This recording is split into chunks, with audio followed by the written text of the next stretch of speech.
was lost, but then Во одличен ритам сме на 9 минути после 12 часот, кога го започнуваме третиот час од емисијата во денешното издание на емисијата Play Cafe на тема култура. Тука сме да ја најавиме изложбата Траги од струшкиот ликовен уметник Горан Ристовски, што утре со почеток во 20 часот ќе биде отворена во фоето при Центарот за култура Браќа Миладиновци во Струга. Ристовски е во нашето студио, со него ќе разговараме за изложбата, муралите по кои што периодов е посебно актуелен, како и досегашните искуства, за фидбекот кој што го добива од почитувачите на уметноста и во Македонија и во странство, но и за идните планови и предизвици кои што ги има. Горан, ти благодарам што одвои време за овој разговор. Најпрво еве можност да ги поздравиш стружани, прв пат си ни гостини, ни е навистина посебно драго. Ви благодарам за поканата, Плей Радио, фала Ирена. Баш ми е драго што сум дел од вашата емисија. Поздрав до слушателите. Така, ќе ги поканиме и на изложбата. Ајде најпрво да позборуваме за самата изложба Траги. Вие стручно ќе ни ги објасните техниките што сте ги користеле, како и мотивите за делата кои што ќе ги представите утре. Јас би сакала да извлечам една од поентите на кураторот Дијана Томич Радаска, која што меѓу другото за вашата изложба вели дека преку делата ја критикувате човечката сурова интервенција врз природната средина и повикувате на свесност, а не бегство во индиферентност. Така, изложбата се отвара утре во 20 часот во Центарот за култура Браќа Миладиновци. Овој циклус на дела го заокружив со наслов Траги. Иначе се работи за 15 дела, кои што повеќето се графики, тоест графики изработени во висок печат, тоест по-конкретно линорез, техника линорез. Вие сте графичари по вокација, всушност? Да. Потоа имаме неколку цртежи и две монотипи, исто може да се сметат како графички техники. За околу темата веќе долги години некако се вртам околу темата поврзана со односот на човекот спрема природата или екологијата. И претходни некои други проекти ми биле поврзани на некој начин со екологија, така да со овој циклус на дела решив да заокружаме на таква фаза и посебно да се навратам на техниката графика, бидејќи долго време не ја работев, морам да признам, и некако ми се направи така апетит да ја обновам, да ја искористам одново, и јас се одлучив за техниката на линорезот, тоест изработување на слики во првично на една подлога, како што е линолеумот, и од него после ги отпечатувам тие слики. Цртежот ми е нормално тука како еден од најосновен ликовен израз, кој што со техника јаглен ги изработував цртежите. Преовладува линеарната некоја си структура на цртежот, сакав да биде тоа фактички прикажување на оние некои пейзажи кои што се во нашата околина, блиска или подалечна, кои што на некој начин постепено се модифицираат, се трансформираат, но не на некој нивни природен начин, туку каде што човекот замешал прсти за различни мотиви, и на некој начин тие пейзажи полека исчезнуваат или се бришат од нашиот поглед. Така ќе објаснувате на некој начин колку се во случајов негативни трагите? За жал да. Во контекст на изложбата, на целиот тој опус, напиша многу добар предговор Ангела Витановска, таа историчар на уметност, која што е доста активна во незината област. Таа е млада историчарка на уметност, која што е прилично активна во тоа поле. Текстот целосниот, да речем, текст може да се прочита во каталогот кој што ќе биде утре на изложбата. Така, досега самостојно имате изложувано во Струга, во Скопје, во Куманово, во Охрид и во Берлин. Кажете ми какво е искуството со љубителите на уметноста во Берлин, а какво е во нашите градови, што ги споменав, колку сметате дека ние овде знаеме да ја почитуваме и да ја разбереме уметноста, или пак секој на свој начин си ја разбира и тоа е оправдано? Да, сум учествувал во различни градови со самостојни, а уште повеќе и со групни изложби во различни градови и во други земји околу. Искуствата се секаде добре дојдени, секаде се, нели, со позитивни искуства. Нормално кога се учествуваме и во поголеми центри, да речеме како што е Берлин во случајов, таму поминав многу убаво во поглед на тоа дека престојував и во самата галерија кај што ми беа делата изложени. Бев таму 10 дена, кој што постојано галеријата беше отворена. Отворена за посетители.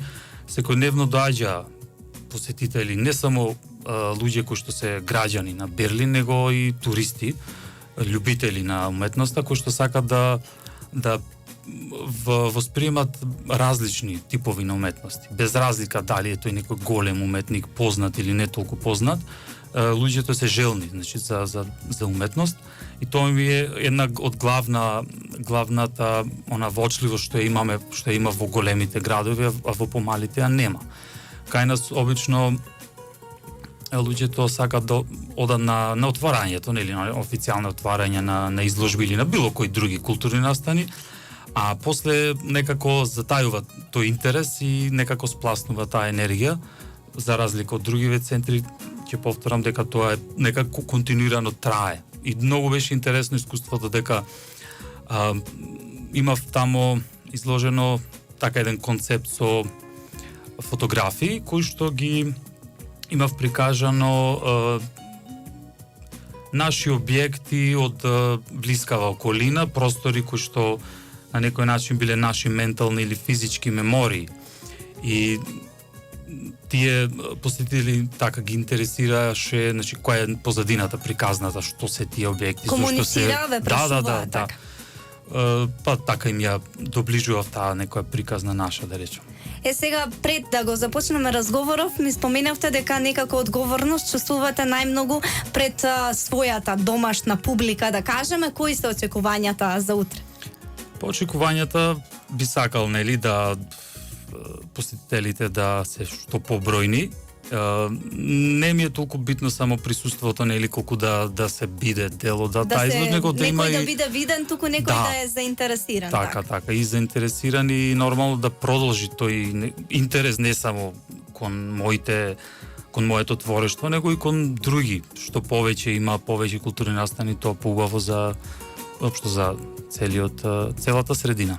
Така, во последниот период сте доста актуелен по муралите. Најпрво по тој прекрасен мурал посветен на браќата Миладиновци, што ја краси Струга, но и муралот посветен на Петре М. Андреевски, кој што го изработивте во Демирхисар.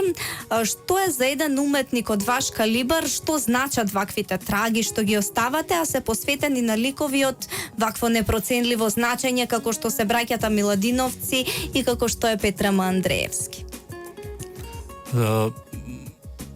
Проектите со муралите, па посебно се актуелни овие 2-3 години, и некако стануваат се помодерни во нашава држава, тоа е добро. Така. Се реализираат и голем број проекти кои што се искрено захтевни, значи прво од материјална смисла, бидејќи посебно така по монументални производи, по монументални мурали си бараат, не знам, ако се на повисоки фасади, конструкција, па тоа се тоа кошта, материјалите, боите и така натаму. Ви обезбедуваат ли услови за работа? Па да, секако, мислам, тоа е првичниот некој стандард за да се нафатам, да ги работам. Так. Иначе без тоа не можеме нормално. Прв, така од поголеми размери, беше муралот кој што го работевме пред на влезот, на почетокот на чаршијата, на една стара стужка куќа. Тој мурал беше дел од проектот Струга креативен град, кој што го организираше Сдруженијето Инка, кој што сум дел исто од тоа сдружение. Потоа следуваше, сега не знам, измеѓу имаше уште некој можеби помалечки проекти од типот на мурали, али еве овие да ги спомнам последниве. минатата година го реализирав муралот за дејноста на Владо Малевски, кој што е изработен на јужната фасада од Домот за култура. Исто така тој е доста голем и обемен проект кој што се работеше во други 7 градови во Македонија. Мене ме да речам ангажира или ме одбра, а нормално и се нафатив на тоа, не ми беше строга наредба, секако, да го работам тој мурал. Јас го одбрав ликот на Владо Малевски, бидејќи нормално сум потекло од Струга, доста значаен не само за Струга, туку за целата наша земја. Тој проект се викаше Градиме култура, сликаме мурали, 30 години независност. Па потоа следуваше муралот за браќето Миладиновци, да, тој беше исто на северната страна од Домот за култура. Тој е интересна исто соработка која што го покрена Сдруженијето Аква од Струга. Тука беа вклучени млади луѓе кои што Вие ги водевте низ цртањето. Да, во тој дел, да. Тие си има претходни некои работилници во однос на радикализација, говор на омраза, и тука беа вклучени исто така и навивачката група Паткари, кој што беше интересен момент. Тие на некој начин ги одбра браќа Миладиновци како ликови и го заедно го да речем јас го естетизирав тој дел, значи ликовите и стихот од песната. Многу убави реакции имаше, навистина сите струшени беа задоволни и се уште од она што го изработивте, и навистина се гледа дека муралите ви лежат и дека ги изработувате со љубов, што е всушност и најважно за нешто да биде добро. Споменавме каде сте изложувале. Кажете ми, имате ли се уште, со оглед на тоа дека сте млад уметник, имате ли се уште некакви предизвици, соништа поврзани со уметноста секако? Па така, предизвици секако имам, би сакал што почести представување или проекти кои што се нормално дел од културната некоја си сфера во нашиот град или држава. Пожелни се и такви проекти кои што се одржуваат и надвор од нашата земја. Нормално сум учествувал и на такви. Наредни планови, некои кои што ми се планирам со ова изложба конкретно Траги, да посетам уште некој град во Македонија. Муралите уште ми се тука, наредно сега планирам уште еден проект кој што треба скоро да го реализирам повторно во ангажман со млади луѓе, средношколци конкретно. Треба заедно да ги активирам и нив, нели, да направат нешто убаво за градот, кој што ќе остава некој трак, некој белег, и самите тие да се осеќаат така да остава некој белег, некој трак, и да се осеќаат повредно за ова општество. Да, ова општество. Убаво, навистина имате убави планови, тоа ми кажува дека ќе имаме уште доста причини повторно да ни бидете гостин. Опфативме само дел од она што всушност сте го работеле, затоа што кога станува збор за уметноста можеме уште многу да зборуваме, но ајде уште еднаш да ги поканите сите оние кои што се љубители на вашите дела утре да бидат во Центарот за култура Браќа Миладиновци, да ни кажете до кога ќе биде отворена изложбата. Па така, значи утре со почеток од 20 часот во фоајето на Центарот за култура Браќа Миладиновци, во еден така реобмислен нов простор кој што го обмислував овие неколку денови, да направам малце да биде така понесекојдневно, по-различно, да го направиме тој простор да изгледа. Делата ќе стојат сигурно една недела, па така да може и посетителите кои што не били нема да дојдат на отварање, ќе може да ја погледнат изложбата и во останатите денови, и ги поканувам сите утре да се подружиме на една таква поинаква културна атмосфера во нашиот град. Така, многу ти благодарам за ова гостување. Верувам дека отварањето ќе биде баш онака како што си замислил, затоа што е тоа доста важно. Најпрво ти треба да бидеш задоволена, потоа сите оние кои што ќе ја посетат изложбата. Ние како медиум секако ќе ја проследиме и ќе ја следиме твојата кариера за секогаш кога има повод да ни бидеш повторно гостин. Фала ви на поканата уште еднаш. Така, продолжуваме ние понатаму. Ова е Плей Кафе на Плей Радио. Се дружиме и денеска се до 14.